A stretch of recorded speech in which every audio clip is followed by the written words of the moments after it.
What's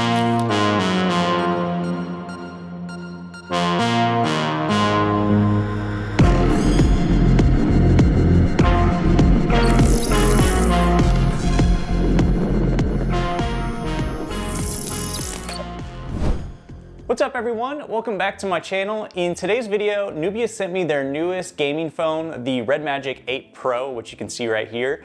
So what I'll do is I'm gonna take you through the unboxing process, some of the key features of the phone, and basically my first impressions of what I've experienced so far. So with that said, let's go ahead and get started and we'll go from there. Feel free to use the timestamps down below, but let's go ahead and get started with the unboxing process and see what's all included.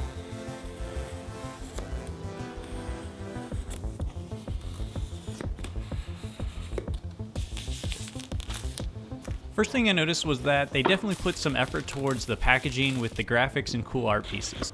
For some people it's not a big deal, but for me it's nice to see in an unboxing process, and it can definitely make a big impression if you were to give this to someone as a gift. Inside the box you'll find the pretty standard items, which includes the paperwork, the phone itself, a charging block, and a USB-C charging cable.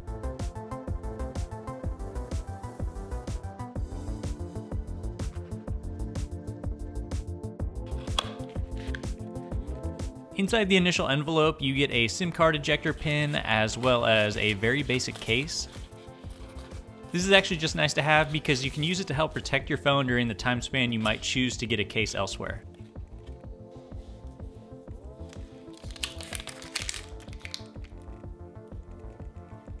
The charging block and cable are on brand with RedMagic, so it makes it easy to know that they go together.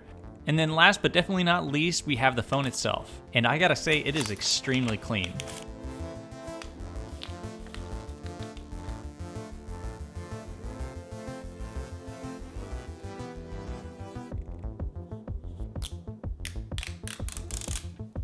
Once I was done checking it out, I powered it on and got it all set up. I'm not gonna take you through this as it's a pretty straightforward setup process compared to most phones you'll see nowadays.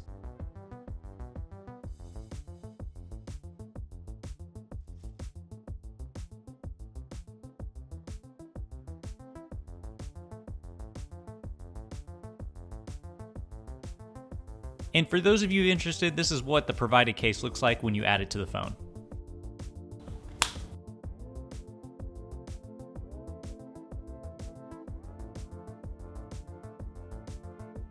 Let's now go into the phone's design and display. If you're a fan of matte black, you'll likely love the look and feel of this phone. The back is kind of a frosted-like matte black with subtle gaming design features.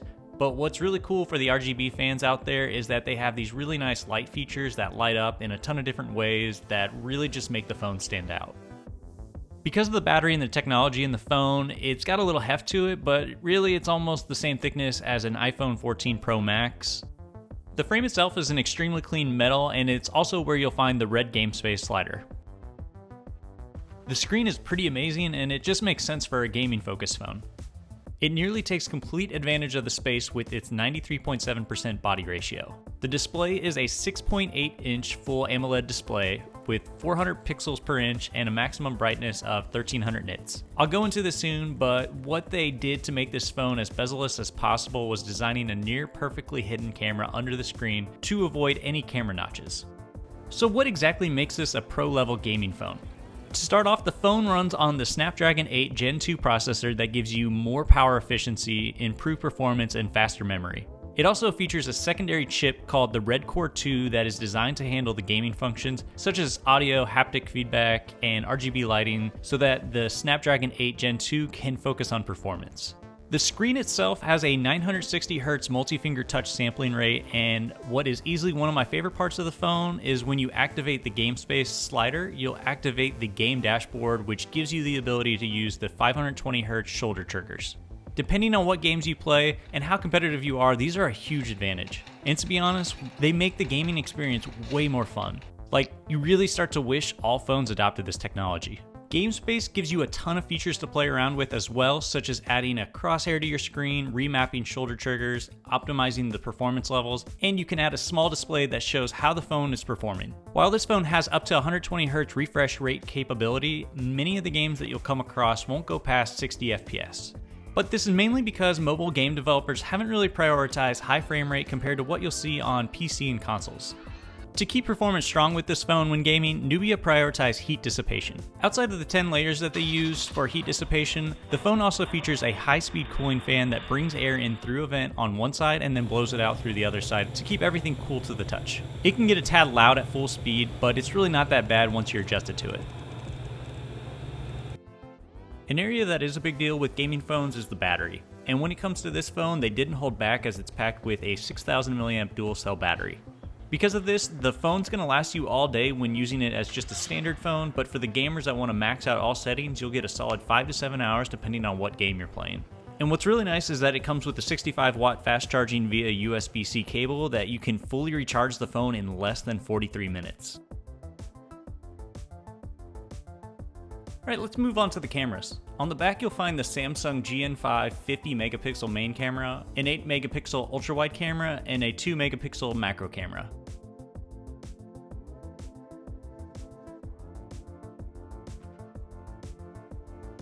The main camera is where you'll obviously get the best results for photos, as you can see in a few sample photos I've taken here.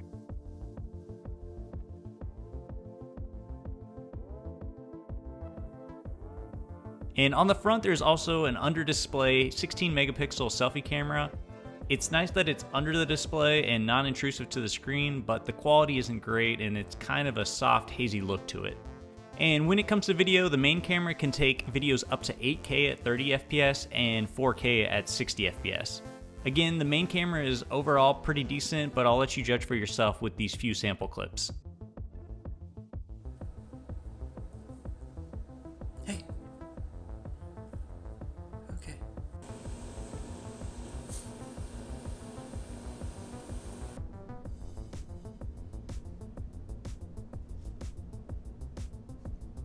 For audio, the RedMagic features a standard headphone jack located to the top right of the phone and also features dual stereo speakers located at the top and bottom of the phone. The sound quality is crisp and pretty loud, so no complaints here.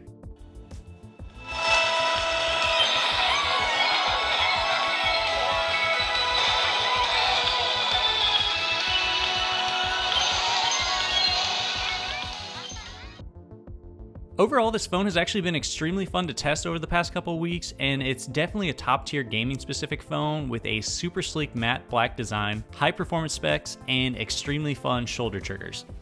I'll leave a link to the phone down below and anything else you may have seen in the video today. I hope you all enjoyed today's video. If so, be sure to like and subscribe down below to help support my channel, and be sure to check out some of my other videos linked here. With that said, I'll see you all next time.